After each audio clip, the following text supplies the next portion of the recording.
Hi everyone, welcome back to this channel. In this tutorial, I will show you how to get the paradise egg in the new campfire event in Grove Garden. So in this latest update, players need to work together with everyone in the server to keep the campfire burning and unlock higher tiers.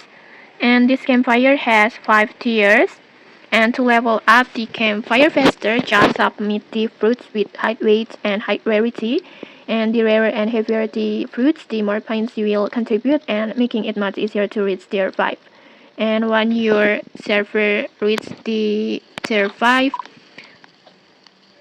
you can craft the paradise egg on here. You can see it. And to craft this egg, you need the mythical egg, and then master sprinkles, and then coat in code, and then 100 million shekels.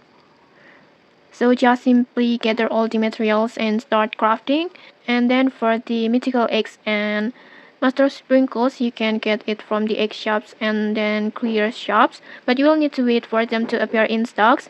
And if you want an easier way to get both items, just check out the link in the descriptions to watch the easy tutorial. And then one important tip while crafting this paradise egg, make sure the campfire stays at tier 5. And if the campfire drops below tier 5, the crafting process will be stopped. And if you don't know how the best way to keep the campfire at tier 5, just check out the tutorial link in the descriptions again to watch the tutorial. And okay, that's it. Good luck for crafting your paradise egg. If you found this helpful, don't forget to like, comment, and subscribe for more tutorials. Thanks for watching, and see you!